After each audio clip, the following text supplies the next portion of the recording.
Have you ever wondered how come artists could come up with such ideas to create these weirdly aesthetic paintings?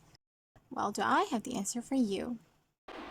Hi everyone, my name is Nursuhatina Farzana and today I want to share with you guys about the world of surrealism.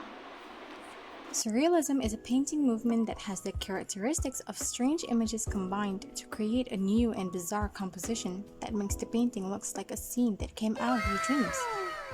Most paintings have elements like illogical juxtapositions, biomorphic shapes, distorted figures, techniques to create random effects, etc., that could balance the aspect of life and the power of the unconscious mind to create a masterpiece. This idea was created by André Breton, a French writer in the 1920s. There are two types of surrealist art. The first one would be, as stated before, are paintings that are inspired by dreams or ideas while in an unconscious state of mind. The second type would be a drawing made without having any thoughts while doing it, and as we call it, automatic drawing. But of course, every masterpiece has its own meaning behind it. So today, I want to tell a story of an artist that caught my attention for our topic today, not only for her unique features, but also her life story, Frida Kahlo. Frida Kahlo, born July 6, 1907 in Coyoacan, Mexico City, was an artist that painted various subjects like her family and friends, still life, and spiritual scenes, but her self-portraits caught the attention of the world. With the use of peculiar elements combination, she is often seen as a surrealist because of the way she paints. But rather than painting dreamlike state of the unconscious mind, Frida tells her life story and her paints in her paintings. A sweet girl that had her life turned upside down at her early age where she had a poor health in her childhood. Having to deal with polio at the age of 6, she was bedridden for 9 months, resulting in her being estranged by her peers out of having to delay her studies at school. When she recovered, she was permanently limped in her right leg that it turned thinner than her left one. Even so, her father had plans for her recovery, where he had introduced her of his photography life that eventually Frida picked up her passion in art. As the wheel of her life about to turn upright, she had a horrendous tragedy that resulted in her getting bedridden for another 3 months because of a bus accident, leaving unimaginable injury in many sections of her body. Although such event happened, this was the moment she found love with art and herself.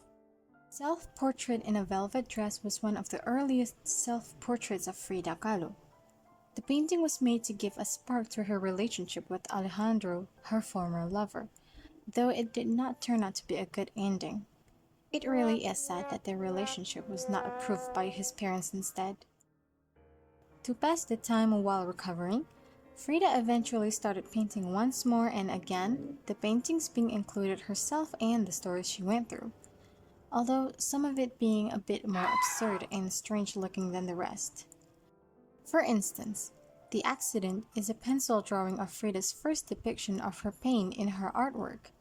From that incident forward, she made numerous paintings like Henry Ford Hospital and My Birth that depict her despair in the inability of carrying a child and heir for her husband Diego Rivera, following the bus accident that took the biggest toll on her. Although it sounds terribly upset, their love story had another complicated plot. Both of them had affairs with one another until at one point they got divorced but then later remarried with each other. But the fact that Diego had an affair with Frida's own sister, Cristina Kahlo, was the last straw she had of his affair. However, she did forgive both of them in the end and kept their marriage for a long while. Other than painting her personal life, she also painted political-related topic as her painting subject. One time, when she followed her husband Diego to New York due to his commission work, she couldn't help but to request her husband to go back home after 3 years, as she stated. Although I am very interested in all the industrial and mechanical development of the United States, I find that Americans completely lack sensibility and good taste. They live as if in an enormous chicken coop that is dirty and uncomfortable. The houses look like bread ovens and all the comfort that they talk about is a myth. She was also homesick and unhappy as the years go by. In fact, she ended up developing strong political opinions on the US during this time, which she saw as the pinnacle of predatory industrialization and capitalism. Hence, from this thought was created the painting called Self-Portrait on the Borderline Between Mexico and the United States.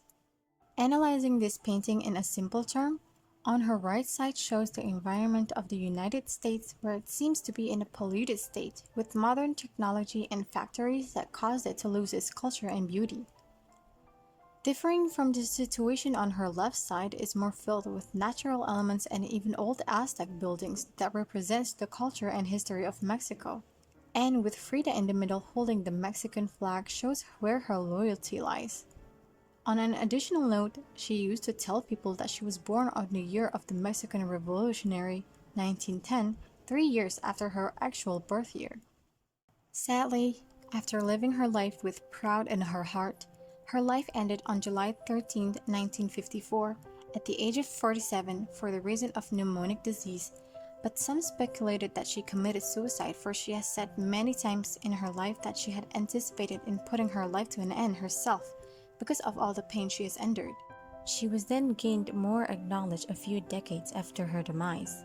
There is also a museum in Mexico dedicated to Frida Kahlo's work that also tells the history of the Mexican culture and is visited by many tourists every day. Despite all the suffering she went through, she truly did live her moderately successful life to the fullest. And the fact that her art now has inspired so many people around the world and has taught that we should express our feelings more and pour them into our art. She also became an icon of feminists since her time up until today and was given the title of the Icon of Female Creativity. So, we've basically covered everything we need to know about Frida Kahlo, and I want to say thank you for listening to my talk today. And feel free to like, share, and comment on this video. It will help me a lot in the future. And it's time to stop! It's time to stop, okay?